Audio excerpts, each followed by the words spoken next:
Hello friends, എല്ലാവർക്കും നമസ്കാരം. നിങ്ങളേവരും കാത്തിരിക്കുന്ന രേവതിയുടെയും സച്ചിയുടെയും ഇന്നത്തെ വിശേഷത്തിലേക്ക് എല്ലാ കൂട്ടുകാർക്കും സ്വാഗതം. എല്ലാവർക്കും നല്ലൊരു ദിവസമൊക്കെ ആശംസിച്ച് നമുക്ക് ഇന്നത്തെ വിശേഷത്തിലേക്ക് കിടക്കാം. അതിനു മുമ്പായിട്ട് ആരെങ്കിലും നമ്മുടെ ചാനൽ ആദ്യമായിട്ട് കാണുന്നുണ്ടെങ്കിൽ ഒന്ന് സബ്സ്ക്രൈബ് ചെയ്ത് വെക്കണം. അതിനോടൊപ്പം മാക്സിമം എല്ലാവരും ഒരു ലൈക്ക് അടിച്ചിട്ട് നമ്മുടെ വീഡിയോ കാണാൻ വേണ്ടി ശ്രദ്ധിക്കണേ. അപ്പൊ നമുക്ക് നേരെ ഇന്നത്തെ വിശേഷത്തിലേക്ക് തന്നെ കിടക്കാം. തുടങ്ങുമ്പോൾ തന്നെ കാണിക്കും നമ്മുടെ സച്ചി പറയാണ്, അച്ഛാ വേണ്ട അച്ഛാ, അച്ഛൻ ഒരിക്കലും നിലത്ത് കിടക്കരുത്. അച്ഛൻ അറിയാലോ അച്ഛന്റെ അസുഖങ്ങളെ കുറിച്ച്. അച്ഛന്റെ ഓപ്പറേഷനൊക്കെ കഴിഞ്ഞതാണ്, അതുകൊണ്ട് തണുപ്പടിക്കാനൊന്നും പാടില്ല. അതുമല്ല, ഇന്നലെ രാത്രി ഞാൻ കിടന്നപ്പം ടെറസിന്റെ മണ്ടയിലൊക്കെ കിടന്നപ്പോൾ കുറച്ച് തണുപ്പൊക്കെ ഉണ്ടായിരുന്നു. അപ്പൊ ഇപ്പൊ കാലാവസ്ഥ അത്രയ്ക്ക് ശരിയൊന്നുമല്ല, അതുകൊണ്ട് അച്ഛൻ ഒരിക്കലും നിലത്ത് കിടക്കണ്ട എന്നിങ്ങനെ പറഞ്ഞപ്പോഴത്തേക്ക് രവീന്ദ്രൻ പറഞ്ഞു, സച്ചി ഞാൻ നിന്റെ ആരാ? ഞാൻ നിന്റെ അച്ഛനല്ലേ? ഞാൻ പറയുന്നത് നിനക്ക് കേൾക്കത്തില്ലേ? അതോ ഇനിയിപ്പം നിനക്ക് ഞാൻ പറയുന്നത് കേൾക്കാൻ വല്ല ബുദ്ധിമുട്ടും ഉണ്ടോ? അയ്യോ അച്ഛ, അച്ഛൻ പറയുന്നതല്ലേ ഞാൻ ഇതുവരെ കേട്ടിട്ടുള്ളൂ. അച്ഛൻ പറയുന്ന അല്ലാതെ വേറെ എന്തെങ്കിലും ഞാൻ കേട്ടിട്ടുണ്ടോ? അച്ഛൻ പറയുന്നത് ഞാൻ അനുസരിക്കാതിരുന്നിട്ടുണ്ടോ? ഈ ജന്മത്തിലല്ല, ഇനി വരാൻ പോകുന്ന എത്ര ജന്മത്തിലാണെങ്കിലും അച്ഛനെ എനിക്ക് അച്ഛനായിട്ട് കിട്ടണമെന്നാണ് ഞാൻ പ്രാർത്ഥിക്കുന്നത്. ഞാൻ അച്ഛൻ പറയുന്നത് കേൾക്കാതിരിക്കുമോ? പക്ഷെ ഈ ഒരു കാര്യം മാത്രം, അച്ഛൻ പറയുന്നത് കേൾക്കാൻ എനിക്ക് പറ്റില്ല അച്ഛ എന്ന് പറയുമ്പം നിർത്ത്. എനിക്കൊരാഗ്രഹമുള്ളൂ, എൻ്റെ 3 മക്കളും സമാധാനത്തോടും സന്തോഷത്തോടും കൂടി ഈ വീട്ടിലുണ്ടാകണം. അതാ എൻ്റെ ഏറ്റവും വലിയ ആഗ്രഹവും എൻ്റെ മനസ്സിന് സന്തോഷം തരുന്ന കാര്യമൊക്കെ. അപ്പൊ എൻ്റെ മനസ്സിന് സന്തോഷം തരുന്ന കാര്യമല്ലേ ഡോക്ടർ നിങ്ങളോടൊക്കെ ചെയ്യാൻ പറഞ്ഞത്? ഇത് എൻ്റെ മനസ്സിന് സന്തോഷം തരുമെങ്കിൽ പിന്നെ എന്തുകൊണ്ട് സച്ചി ഇത് സച്ചിക്ക് ചെയ്തുകൂടാന്ന് പറഞ്ഞപ്പോൾ രേവതി പറഞ്ഞു, അച്ഛ അത് പിന്നെ അച്ഛൻ രാവിലെ മുതൽ വൈകിട്ട് വരെ എന്നും ഇവിടെ കാണുന്നതാ.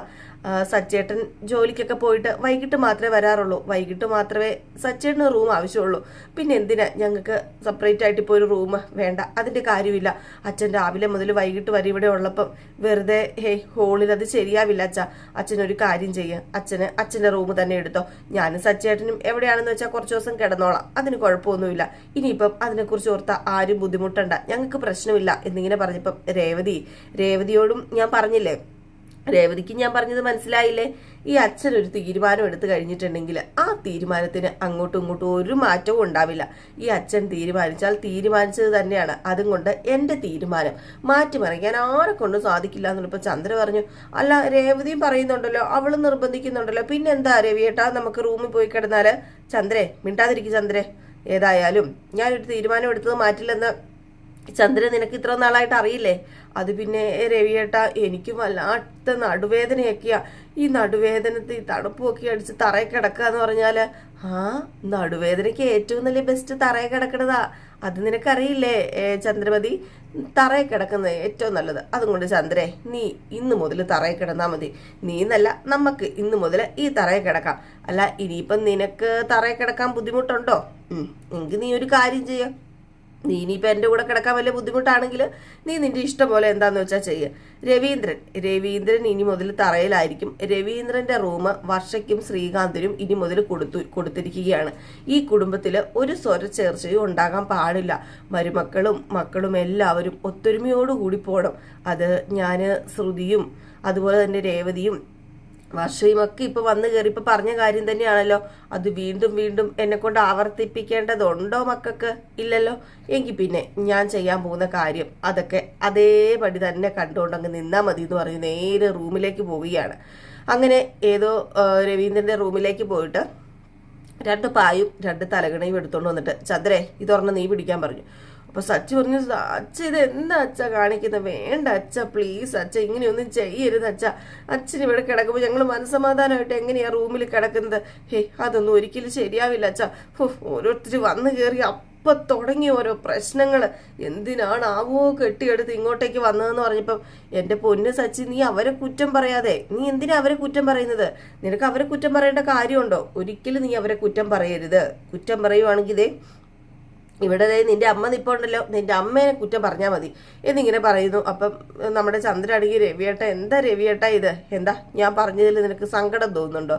ഏതായാലും ചന്ദ്രേ, നമ്മൾ ഇനി മുതൽ ഇവിടെയാണ് കിടക്കുന്നത്. ഇനിയിപ്പോൾ ആർക്ക് സങ്കടം തോന്നിയിട്ട് ഒരു കാര്യമില്ല. എൻ്റെ തീരുമാനം മാറ്റാൻ പറ്റില്ല.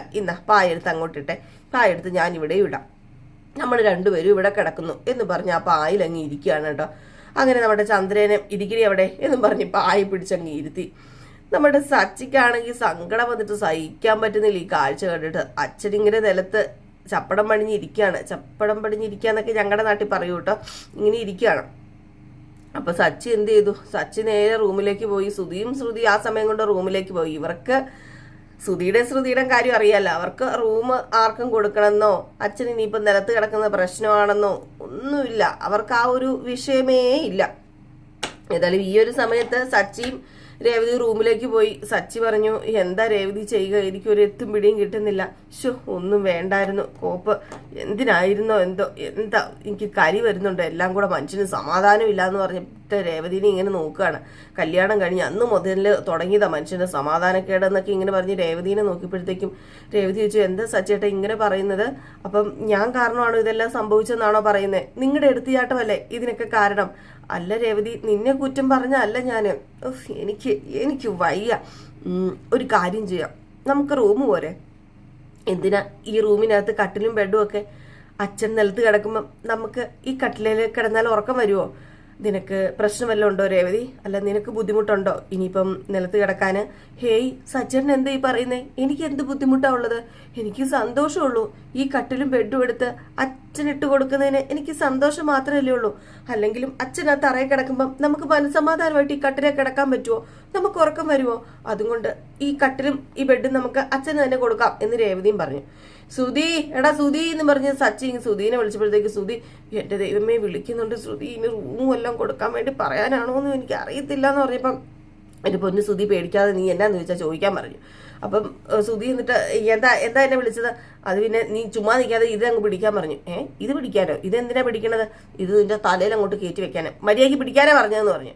നമ്മുടെ സുധി പിടിച്ചു. സുധി ബെഡും കട്ടിലും ഒക്കെ പിടിച്ച് നേരെ രവീന്ദ്രന്റെ അടുത്തേക്ക് കൊണ്ടുപോവുക, രണ്ടുപേരും കൂടെ ചേർന്ന്. രവീന്ദ്രൻ ചോദിച്ചു, ഇതെന്താ മക്കളെ കാണിക്കുന്നത്? ഇതെന്താ കട്ടിൽ ഇവിടെ കൊണ്ടുവന്നിടുന്നത്? ഹേയ് സച്ചി, ഇതൊന്നും വേണ്ട, ഞാൻ പറഞ്ഞല്ലേ. അപ്പൊ സച്ചി പറഞ്ഞു, വേണ്ട, ഇപ്പൊ ഞങ്ങൾക്കൊരു റൂമല്ലേ ആവശ്യം, ഞങ്ങൾക്ക് റൂം വേണമെന്നല്ലേ അച്ഛൻ പറയുന്നത്. ഞങ്ങൾക്ക് റൂം കിട്ടിയില്ലോ. റൂം അവിടെ റൂമായി. ഞങ്ങൾക്ക് നിലത്ത് കിടക്കുന്നതുകൊണ്ട് യാതൊരു വിരോധവുമില്ല. പക്ഷെ അച്ഛൻ ഈ കട്ടിലേക്ക് കിടക്കാതെ ഈ നിലത്ത് കിടന്നു കഴിഞ്ഞിട്ടുണ്ടെങ്കിൽ ഈ സച്ചിക്ക് സമാധാനമായിട്ട് ഉറങ്ങാൻ പറ്റുമെന്ന് തോന്നുന്നുണ്ടോ? ഒരുപോലെ കണ്ണടയ്ക്കാൻ പറ്റുമെന്ന് അച്ഛന് തോന്നുന്നുണ്ടോ? എനിക്ക് പറ്റുമോ അച്ഛാ? അതിന് ഒരിക്കലും എനിക്ക് പറ്റില്ല. അതുകൊണ്ട് സച്ചി നിലത്തോ എവിടെ വേണമെങ്കിലും കിടന്നോളാം, രേവതിക്ക് ഒരു പ്രശ്നമില്ല. അവളും പറഞ്ഞു, ഈ കട്ടിലും ഈ ബെഡും അച്ഛനും കൊടുത്താൽ മതിയെന്ന്. അതുകൊണ്ട് അച്ഛനൊരു കാര്യം ചെയ്യുക, ഈ കട്ടിലും ബെഡിലും കിടന്നാൽ മതി എന്നും പറഞ്ഞ് അതങ്ങോട്ട് പിടിച്ചെടുത്തിട്ട് കൊടുക്കുക. കട്ടിലെങ്കിൽ കട്ടില്, ബെഡെങ്കിൽ ബെഡ്, കിട്ടിയില്ലോ, ആശ്വാസമായില്ലോ. ഓ എന്നും പറഞ്ഞുകൊണ്ട് നമ്മുടെ ചന്ദ്ര. ഏതായാലും ഇവിടെ ഈ വക പെർഫോമൻസ് ഒക്കെ ഇങ്ങനെ അരങ്ങേറിക്കൊണ്ടിരിക്കുമ്പോഴാണ് നമ്മുടെ പയ്യനും പയ്യത്തെയും കൂടെ കയറി വരുന്നത്. ആരാണ്? പുതുമണവാളനും പുതുമണവാട്ടിയും കൂടെ കയറി വരികയാണ്. നമ്മുടെ വർഷയും അതുപോലെ ശ്രീകാന്തും കൂടെ. വർഷയും ശ്രീകാന്തും കയറി വന്നു. ശ്രീകാന്ത് കയറി വന്നപ്പോൾ കട്ടിലൊക്കെ ഹോളിൽ കിടക്കുന്നു. ശ്രീകാന്ത് കയറി വന്നു, ഇതെന്താ വെച്ചാൽ കട്ടിൽ ഇവിടെ എടുത്തിട്ടേക്കുന്നതെന്ന് ചോദിച്ചു. അപ്പോഴത്തേക്കും സച്ചി പറഞ്ഞു, ഓരോരുത്തർ കയറി വന്നപ്പോൾ മുതൽ തുടങ്ങിയതാണല്ലോ ഇവിടെ കഷ്ടകാലവും അതുപോലെ തന്നെ സ്വരച്ചേർച്ചയും ഒക്കെ. ഇനി ഇത് ഇങ്ങനെ പോയി കഴിഞ്ഞിട്ടുണ്ടെങ്കിൽ എവിടം വരെ പോകുന്നറിയില്ല. എന്തിനാണോ വലിഞ്ഞു കയറി വന്നത്? വേറെ എവിടെ എങ്ങനെ പോയി താമസിച്ചാൽ പോരായിരുന്നോ? ചുമ്മാ വലിഞ്ഞു കയറി വന്ന് മനുഷ്യന്റെ സമാധാനം കളയാനായിട്ട് ഓരോന്ന് കയറി വന്നോളും എന്നൊക്കെ നമ്മുടെ സച്ചി ഇങ്ങനെ ആക്കി പറഞ്ഞപ്പോഴത്തേക്കും നമ്മുടെ ശ്രീകാന്ത് പറഞ്ഞു, സച്ചേട്ടൻ എന്തൊക്കെയാ വിളിച്ചു പറയുന്നത്? സച്ചേട്ടന് എന്താ പറ്റിയത്? സച്ചേട്ടന് ഇതുപോലെ ഒന്നും അല്ലല്ലോ എന്നെ കണ്ടത്. എനിക്ക് ഇഷ്ടപ്പെട്ട പെണ്ണിന് വിവാഹം കഴിച്ചെന്ന് പറഞ്ഞ് സച്ചേട്ടന് ഇത്രയും പെട്ടെന്ന് എന്നെ ഇഷ്ടമില്ലാതാകാന് ഞാൻ എന്ത് തെറ്റാ സച്ചേട്ടനോട് ചെയ്തത്? തെറ്റൊന്നും ചെയ്തില്ല. എന്റെ അച്ഛൻ ഈ വിധത്തിലാകാൻ കാരണം ആരാന്നൊക്കെ എനിക്കറിയാം. അത് ഞാൻ സച്ചേട്ടനോട് പറഞ്ഞാണല്ലോ. ഞാൻ മാത്രമല്ല, നമ്മുടെ അച്ഛൻ ഈ വിധത്തിലാകാൻ കാരണം അതില് കുറച്ചൊക്കെ പങ്ക് പിന്നെ സച്ചേട്ടനും ഉണ്ട്. പിന്നെ ഈ വീട്ടിൽ നിൽക്കാനുള്ള അവകാശം എനിക്കില്ലേ? ഇത് എന്റെയും കൂടെ വീടല്ലേ? പിന്നെ ഇനിയിപ്പോ അത്രയ്ക്ക് നിർബന്ധമാണെങ്കിൽ അച്ഛൻ ഇവിടെ കിടക്കണ്ട. ഇതൊന്നും കാണാൻ എന്നെ കൊണ്ട് പറ്റില്ല. ഞാന് വർഷേരെ കൂട്ടിക്കൊണ്ട് വന്നത് എന്തിനാ? അവക്ക് നല്ലൊരു ജീവിതം കൊടുക്കാൻ വേണ്ടിയാ. അവളെ നല്ലൊരു കെയറിങ് കൊടുത്ത് നമ്മുടെ വീട്ടിൽ താമസിപ്പിക്കാൻ പറ്റുന്നൊക്കെ എന്റെ മനസ്സിനൊരു വിശ്വാസം ഉണ്ടായിരുന്നു.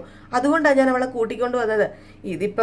ഇതിപ്പം എന്താ പറയാ, ഞാൻ അവളുടെ മുമ്പിൽ ഒത്തിരി ചെറുതായിട്ട് നിൽക്കാന്ന് പറയുമ്പോഴത്തേക്കും വർഷ പറഞ്ഞു, എന്താ ശ്രീകാന്ത് ഇത്? ശ്രീകാന്ത് എന്റെ മുമ്പിൽ ചെറുതായിട്ട് നിൽക്കാന്നോ? എന്തിനാ ശ്രീകാന്ത് ഇങ്ങനെയൊക്കെ പറയുന്നത് എന്ന് ചോദിച്ചപ്പം, ഒന്നുമില്ല വർഷ നീ മിണ്ടാതിരിക്കാൻ പറഞ്ഞു. അപ്പോഴത്തേക്ക് നമ്മുടെ ശ്രുതി അവിടെ നിന്ന് സംസാരിക്കുക. ശ്രുതി പറയുക, എടാ നീയേ കുറച്ച് സപ്പോർട്ട് ചെയ്യുന്ന രീതിയിൽ സംസാരിക്കും ശ്രീകാന്തിനെ, എങ്കിൽ നിന്നോട് കുറച്ച് സ്നേഹം കൂടും ശ്രീകാന്തിന്, അതുപോലെ വർഷയ്ക്കും സ്നേഹം കൂടും, നമുക്ക് അതിൻ്റെ കാര്യമുണ്ട് എന്നിങ്ങനെ പതുക്കെ രഹസ്യമായിട്ട് പറയുകയാണ്. അപ്പോഴത്തേക്ക് ശ്രുതി പറഞ്ഞു, അല്ലെങ്കിലും സച്ചി പറയുന്നതിൽ എന്താ പ്രശ്നം ഇരിക്കുന്നത്? സച്ചി പറയുന്നതിൽ എന്താ പ്രശ്നം ഇരിക്കുന്നതെന്നല്ല, സച്ചി പറയുന്നതിൽ എന്താ കാര്യം ഇരിക്കുന്നത്? സച്ചി, നിനക്ക് മാത്രം അവകാശപ്പെട്ട വീടല്ല ഇത്. ഈ വീട് എനിക്കും ശ്രീകാന്തിനും നിന്നെ പോലെ തന്നെ ഒരുപോലെ അവകാശപ്പെട്ട വീടായിരുന്നു. അപ്പൊ അവൻ ഈ വീട്ടിൽ തന്നെ താമസിക്കും, അല്ലാതെ നീ ലോഡ്ജ് എടുത്തോ അല്ലാതെ സെപ്പറേറ്റ് ആയിട്ട് പോയി താമസിക്കേണ്ട കാര്യമൊന്നുമില്ല. നീ എന്ത് തെറ്റാ ചെയ്തത്? നീ സ്നേഹിച്ച ഒരു പെണ്ണിനെ കെട്ടിയത് അത്രയ്ക്ക് വലിയ തെറ്റാണെന്ന് ഇവിടെ വേറെ ആർക്കും തോന്നുന്നില്ല. തോന്നുന്നവരൊക്കെ ആദ്യം പോട്ടെ, അല്ലാതെ വേറെ ഒന്നും വേണ്ട വേണ്ട വേണ്ട എന്ന് പറയുമ്പോഴത്തേക്കും, സോഡാക്കുപ്പി നീ മിണ്ടായിരിക്കണം അവിടെ എന്ന് സച്ചി പറഞ്ഞു. അപ്പോഴത്തേക്കും നമ്മുടെ ശ്രുതി ഒന്നും മിണ്ടിയില്ല കേട്ടോ.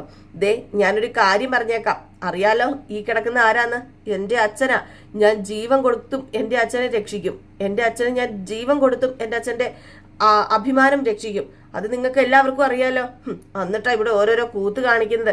എൻ്റെ അച്ഛൻ ഇങ്ങനെ നിലത്ത് കിടക്കുന്നത് കാണാൻ എനിക്ക് സഹിക്കില്ല. അതുകൊണ്ട് എൻ്റെ റൂമിലെ കട്ടിലും ബെഡും ഞാൻ എൻ്റെ അച്ഛനിട്ട് കൊടുത്തിട്ടുണ്ട്. ഇനിയിപ്പം കൂടുതലായിരുന്നു ഇവിടെ അങ്ങോട്ട് മെഴുകി വാരി എടുക്കണ്ട എന്ന് പറഞ്ഞപ്പോഴത്തേക്കും നമ്മുടെ വർഷ കുറേ കേട്ടോണ്ടൊക്കെ നിന്നു. വർഷ പറഞ്ഞു, ഇതെല്ലാം അങ്കിളിൻ്റെ തെറ്റ് തന്നെയാണ്. ഞാൻ വേറെ ആരെയും അങ്കിളെ കുറ്റം പറയില്ല. ഇത് അങ്കിളിൻ്റെ തെറ്റാ, ഇത് അങ്കിളിൻ്റെ മാത്രം തെറ്റാ. ഇത് കേട്ട് സച്ചു ഇങ്ങ് വന്നിട്ട്, എന്താടി നീ പറയുന്നത്? എൻ്റെ അച്ഛൻ എന്ത് തെറ്റ് ചെയ്തെന്നാടി നീ പറയുന്നത്? മര്യാദയ്ക്ക് സംസാരിച്ചു വേണം. ഇതെന്താ സച്ചി തോക്കി കയറി വെടിവെക്കാതെ? ഞാൻ പറയുന്നത് എൻ്റെ ശരി, സച്ചി പറയുന്നത് സച്ചിയുടെ ശരിയായിരിക്കും. പക്ഷെ എൻ്റെ ശരി മാറ്റി അത് തെറ്റാക്കാൻ വന്നാൽ അത് ഞാൻ അംഗീകരിച്ചു തരില്ല. ഞാൻ ഇത് എവിടെയും പറയും, ഇത് അച്ഛൻ കാരണം തന്നെയാണ്. അച്ഛൻ നാളോ അങ്കിൾ നാളോ വിളിക്കുന്നത് പെട്ടെന്ന് മറന്നും പോയി.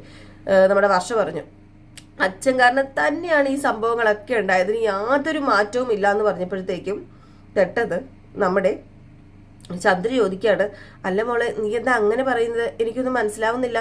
അപ്പം രേവതി വന്നിങ്ങനെ പറഞ്ഞു, വർഷ അച്ഛനെ കുറിച്ച് ഇങ്ങനെയൊന്നും പറയരുത് കേട്ടോ. അച്ഛൻ എന്ത് തെറ്റാ ചെയ്തത്? അച്ഛന് ഞാൻ വന്ന് കണ്ടെടുത്തോളം കാലം അച്ഛന് നല്ലത് മാത്രമേ ചെയ്തിട്ടുള്ളൂ. ആ അച്ഛനെ മുൻനിർത്തി അച്ഛനെ അപമാനിക്കുന്നതിന് തുല്യമായി പോയില്ലേ നീ ഇങ്ങനെയൊക്കെ പറയുന്നത്? അല്ല വർഷ, ഞാൻ നിന്നെക്കുറിച്ച് ഇങ്ങനെയൊന്നും അല്ല വിചാരിച്ചതെന്ന് പറഞ്ഞപ്പോൾ, ഏടത്തി അച്ഛൻ ചെയ്തത് തെറ്റായി പോയിന്ന് അത് ഞാൻ എവിടെയും പറയും. അച്ഛന് വല്ല കാര്യം ഉണ്ടായിരുന്നോ? അച്ഛന് 3 ആമക്കളാണെന്ന് അച്ഛനറിയാം. അച്ഛൻ അപ്പം എന്ത് ചെയ്യണം? 3 ആമക്കൾക്കും വേണ്ടി 3 റൂം പണിയണം. അതല്ലായിരുന്നോ വേണ്ടത്? അന്ന് 3 റൂം പണിയുമായിരുന്നെങ്കിൽ ഇന്ന് ഈ പ്രശ്നം ഉണ്ടാവുമായിരുന്നോ? ഒരിക്കലും ഉണ്ടാവുമായിരുന്നില്ലല്ലോ. അച്ഛാ, ഞാൻ പറഞ്ഞത് ശരിയല്ലേ? അതെ മോള് പറഞ്ഞത് ശരിയാ. അന്ന് ഞാൻ 3 റൂം പണിയണമായിരുന്നു. എന്ത് ചെയ്യാനാ? ഈവന്മാരൊക്കെ വളർന്ന് പോത്തുകളെ പോലെ ആയി കഴിയുമ്പം ഇങ്ങനെ സ്വരച്ചേർച്ച ഉണ്ടാകുമെന്നോ, ഒരു കല്യാണം കഴിഞ്ഞ് വരുമ്പം ഇങ്ങനെ ബഹളവും മടിയൊക്കെ ഉണ്ടാകുമെന്നോ, ഇവരെല്ലാവരും 3 വഴിക്ക് പോകുമെന്നോ എന്നൊന്നും എനിക്ക് അറിയില്ലായിരുന്നല്ലോ. എനിക്കൊരു വിശ്വാസം ഉണ്ടായിരുന്നു 3 പേരും ഒത്തൊരുമയോടുകൂടി ഒരുമിച്ച് നിൽക്കത്തുള്ളെന്ന്. എൻ്റെ ആ വിശ്വാസം ഏതായാലും തകർന്നു. എൻ്റെ ആ വിശ്വാസമാണ് എല്ലാത്തിനും കാരണമായത്. അപ്പം പിന്നെ വർഷ പറഞ്ഞത് ശരിയാ മോളെ. മോള് പറഞ്ഞത് 100% ശരിയാ. ഈ അച്ഛനാ തെറ്റുകാരൻ, ഈ അച്ഛൻ മാത്രം ഇതിന് തെറ്റുകാരൻ. ഏതായാലും മോളൊരു കാര്യം ചെയ്യുക, മോളും ശ്രീകാന്തും കൂടെ റൂമിലേക്ക് പോകാൻ നോക്ക്. നിങ്ങൾക്ക് അവിടെ റൂം ഒരുക്കി വെച്ചിട്ടുണ്ട് എന്ന് പറഞ്ഞപ്പം ശ്രീകാന്ത് പറഞ്ഞു, ഇല്ല അച്ഛാ, എനിക്ക് പറ്റില്ല, ഞാൻ വേറെ എവിടെയെങ്കിലും പോയി താമസിച്ചോളാം. അപ്പോൾ വർഷ പറഞ്ഞു, എന്താ ശ്രീകാന്ത് ഈ പറയുന്നത്?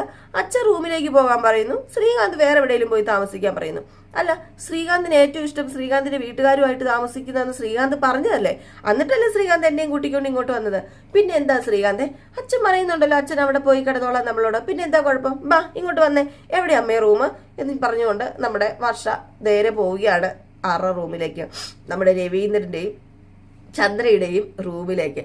നമ്മുടെ ശ്രീകാന്ത് ആണെങ്കിൽ അവിടെ നിൽക്കുന്നു. അപ്പോഴത്തേക്കും നമ്മുടെ വർഷ തിരിഞ്ഞു നോക്കിയിട്ട് പറഞ്ഞു, ശ്രീകാന്ത് നീ അവിടെ നിൽക്കാതെ ബാഗും പെട്ടിയൊക്കെ എടുത്തോണ്ട് വാ ശ്രീകാന്ത് എന്ന് പറഞ്ഞു.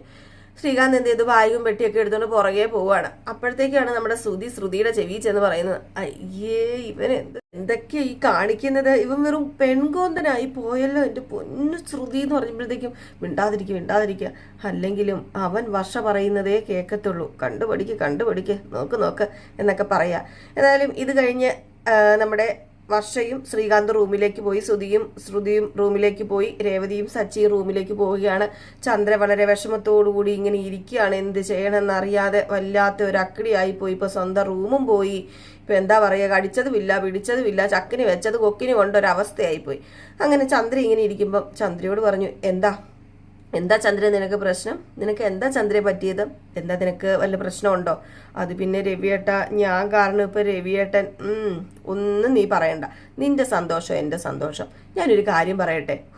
നീ ഇവിടെ കിടക്കുന്നു, നിന്റെ 3 മക്കളും നിന്റെ ചുറ്റിന് കിടക്കുന്നു. നോക്കിക്കേ, നിന്റെ 3 മരുമക്കളും നിന്റെ കണ്ണെത്തും ദൂരത്തുണ്ട്. നീ ഇതല്ലേ ആഗ്രഹിച്ചത്? നിനക്ക് ഇതുപോലെ മക്കളും മരുമക്കളും നിന്റെ കണ്ണെത്തും ദൂരത്ത് എപ്പോഴും വേണമെന്നല്ലേ നീ ആഗ്രഹിച്ചത്? ദേ രവിയേട്ടൻ എന്താ എന്നെ കളിയാക്കുവാണോ? കളിയാക്കിയതല്ല ചന്ദ്രേ, ഞാനൊരു വാസ്തവം പറഞ്ഞതല്ലേ. ഏതായാലും ഇവിടെ കിടന്ന് ഓർത്തോണ്ട് ഒരു പ്രശ്നവും സംഭവിക്കാൻ പോകുന്നില്ല. അതുകൊണ്ടൊരു കാര്യം ചെയ്യ്, വന്ന് ഇവിടെ കിടക്കും. ഇനിയിപ്പം ഇതോർത്ത് നീ വിഷമിച്ചൊന്നും ഇരിക്കേണ്ട. ഞാൻ പറഞ്ഞല്ലോ, എനിക്ക് ഈ നിലത്ത് കിടക്കുന്നത് കൊണ്ട് യാതൊരു വിരോധവും ഇല്ല. ഈ നിലത്ത് കിടക്കുന്നത് കൊണ്ട് എനിക്ക് ഒന്നും സംഭവിക്കാനും പോകുന്നില്ല. അതുകൊണ്ട് അതൊന്നും ഓർത്ത് സങ്കടപ്പെടേണ്ട. കിടക്ക്. ഇനിയിപ്പം ഉറക്കം ഉളയ്ക്കണ്ട എന്ന് പറഞ്ഞ് അങ്ങ് കിടക്കുകയാണ് കേട്ടോ. അപ്പൊ ഈ ഒരു സീൻ കഴിഞ്ഞ് പിന്നെ കാണിക്കുന്ന സീൻ എന്ന് പറഞ്ഞിട്ടുണ്ട് നമ്മുടെ വർഷേനെ ശ്രീകാന്തിനെയാണ്. അങ്ങനെ വർഷയെ ശ്രീകാന്ത് റൂമിൽ അവര് ഡ്രസ്സൊക്കെ ചേഞ്ച് ചെയ്ത് ഫ്രഷൊക്കെ ആയിട്ട് ഇരിക്കുന്ന ഒരു സീനാണ്. അങ്ങനെ നമ്മുടെ വർഷ ഇങ്ങനെ പോയി അങ്ങ് കിടക്കുകയാണ് കേട്ടോ. ഒരാശ്വാസത്തോടു കൂടി അങ്ങ് കിടന്നു കഴിഞ്ഞപ്പോഴത്തേക്കും ശ്രീകാന്ത് വന്ന് പറഞ്ഞു, വർഷയെ വളരെ മോശമായി പോയല്ലേ, എനിക്കറിയാം നിനക്ക് ഒത്തിരി ബുദ്ധിമുട്ടുണ്ടെന്ന്. ഒരിക്കലും ഞാനിതൊന്നും പ്രതീക്ഷിച്ചില്ല. ഒരിക്കലും നിനക്ക് ഉൾക്കൊള്ളാൻ പറ്റാത്ത കാര്യങ്ങളൊക്കെ ഇവിടെ നടക്കുന്നതെന്ന് എനിക്കറിയാമെന്ന് പറഞ്ഞപ്പം എന്താ ശ്രീകാന്ത് ഈ പറയുന്നത്? പിന്നെ ഞാനൊരു കാര്യം പറയാം. ശ്രീകാന്ത് പറഞ്ഞായിരുന്നല്ലോ കൂട്ടുകുടുംബമാണ് നല്ലത്, കൂട്ടുകുടുംബത്തിൽ താമസിക്കുന്ന സുഖം എന്നൊക്കെ. എന്നിട്ടിപ്പം വീട് മാറിപ്പോകുന്ന കാര്യമാണല്ലോ എപ്പോഴും സംസാരിക്കുന്നത്. അപ്പൊ ഇതിനിടയ്ക്ക് നമ്മുടെ ശ്രീകാന്ത് പറഞ്ഞു, ഇപ്പം വിവാഹം വേണ്ടായിരുന്നു, ഞാൻ ഒന്ന് സെറ്റിലായിട്ട് മതിയായിരുന്നു, സ്വന്തമായിട്ടൊരു വീടൊക്കെ മേടിച്ച് സെറ്റിലായിട്ട് വിവാഹം നടത്തുകയാണെങ്കിൽ കുഴപ്പമില്ലായിരുന്നല്ലോ എന്ന് പറഞ്ഞു. അപ്പൊ ഇതുകൂടെ കേട്ടപ്പോഴാണ് നമ്മുടെ വർഷ പറഞ്ഞത്, നേരത്തെ കൂട്ടുകുടുംബം സൂപ്പറാന്ന് പറഞ്ഞ ആളാണല്ലോ ഇപ്പം ഇങ്ങനെ പറയുന്നത്. ഇതാണ് പറയുന്നത്, കൂട്ടുകുടുംബം ആയാലും അവിടെയും സ്വരച്ചേർച്ചയൊക്കെ ഉണ്ടാവുന്നേ. ഇപ്പൊ സത്യം പറഞ്ഞ സെപ്പറേറ്റ് ആയിട്ട് താമസിക്കുന്നതൊക്കെയാണ് എല്ലാവർക്കും നല്ലത്. അതൊന്നും സാരമില്ല. അല്ല വർഷേ, എങ്കിലും വർഷേനെ ഞാൻ ബുദ്ധിമുട്ടിപ്പിച്ചല്ലോ എന്ന് പറഞ്ഞപ്പം എന്നെ ബുദ്ധിമുട്ടിപ്പിച്ചെന്നോ? എന്തൊക്കെയാ ശ്രീകാന്ത് ഈ വിളിച്ചു പറയുന്നതെന്ന് പറഞ്ഞ് വർഷം അങ്ങ് അടുത്ത് ചെല്ലാണ് കേട്ടോ. ഏതായാലും ഈ ഒരു സീനൊക്കെ കൂടി കാണിച്ചിട്ടാണ് ഇന്നത്തെ വിശേഷം അവസാനിക്കുന്നത്. അപ്പൊ എല്ലാവരും കാത്തിരിക്കുക അടുത്ത വിശേഷത്തിനായിട്ട്. അടുത്ത വിശേഷവുമായി എത്രയും പെട്ടെന്ന് വരാം. നമ്മുടെ നയനയുടെയും ആദർശിന്റെയും കഥയാണ്. കറക്റ്റ് 7:30 ആകുമ്പോൾ നമ്മൾ അപ്ലോഡ് ചെയ്യുന്നതായിരിക്കും. അപ്പൊ എല്ലാവർക്കും ടാറ്റ, ബൈ ബൈ.